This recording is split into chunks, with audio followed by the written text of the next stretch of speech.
Meus amigos, estamos de volta. Eu sou Jair Santana, estudante do curso de Direito, e nós estamos aqui estudando o Estatuto da Advocacia e da Ordem dos Advogados do Brasil, que é a Lei 8.906 de 94.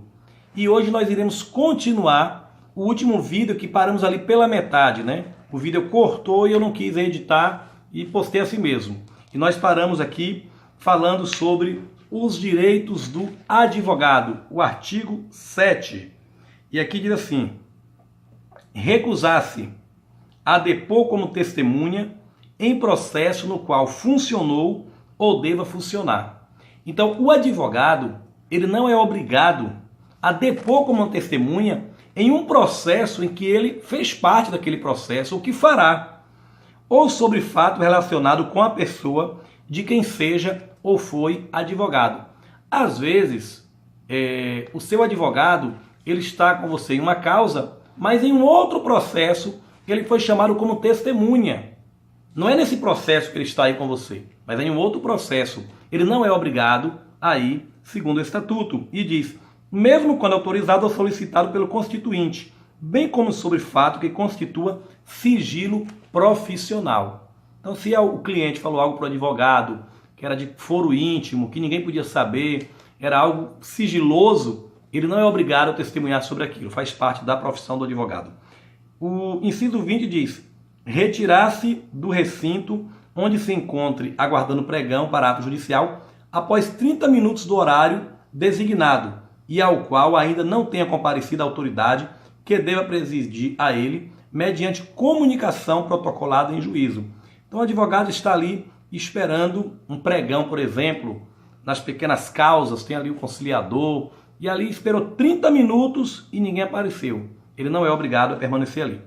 Assistir a seus clientes investigados durante a apuração de infrações sob pena de nulidade absoluta do respectivo interrogatório ou depoimento e, subsequentemente, de todos os elementos investigatórios e probatórios dele, decorrentes ou derivados, direto ou indiretamente, podendo, inclusive, no curso da respectiva apuração, apresentar razões e questios aos processos sob regime de segredo de justiça, quando estiverem nos autos documentos originais de difícil restauração ou ocorrer circunstância relevante que justifique a permanência dos autos no cartório, secretaria ou repartição, reconhecida pela autoridade em despacho motivado, proferido de ofício, mediante representação ou a requerimento da parte interessada. Então o advogado também pode fazer isso. Até o encerramento do processo, o advogado que houver deixado de devolver os respectivos autos no prazo legal e só o fizer depois de intimado.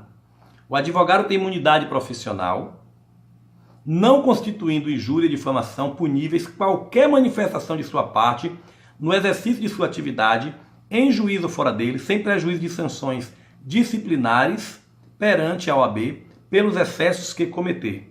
Então o advogado aqui, ele tem imunidade profissional. O político não tem foro privilegiado, o advogado ele tem imunidade profissional. O advogado somente poderá ser preso em flagrante por motivo de exercício da profissão em caso de crime inafiançável, observando o disposto no inciso 4º deste artigo, que nós já falamos. Então, no caso do advogado aqui, ficar preso só se for um crime inafiançável. O Poder Judiciário e o Poder Executivo devem instalar em todos os ados, fóruns, tribunais, delegacias de polícias e presídios, salas especiais permanentes para os advogados, com uso assegurados à OAB. Então você chega, por exemplo, em uma delegacia, ele tem uma salinha especial da OAB, nos juizados, no fórum, em vários lugares. Diz aqui que deve o Poder Judiciário e o Poder Executivo instalar isso. No caso de ofensa a inscrito na OAB, no exercício da profissão ou de cargo ou função de órgão da OAB, o Conselho competente deve promover o desagravo público do ofendido, sem prejuízo da responsabilidade criminal em quem ocorrer o infrator. O parágrafo 6 diz: presentes indícios de autoria e materialidade da prática de crime por parte do advogado, a autoridade judiciária competente poderá decretar a quebra da inviolabilidade que trata o inciso 2 do caput deste artigo, em de representante da OAB, sendo em qualquer hipótese vedada a utilização dos documentos, das mídias e dos objetos pertencentes a clientes do advogado averiguado, bem como dos demais instrumentos de trabalho que contêm informações sobre clientes. Aqui nós falamos sobre a questão da inviolabilidade, né? A questão do sigilo profissional. Ninguém pode entrar lá no escritório do advogado pegando o seu computador, o seu tablet, o seu pendrive, o seu HD, enfim. Existe o sigilo profissional e ninguém pode adentrar esses locais, ou na casa do advogado, enfim.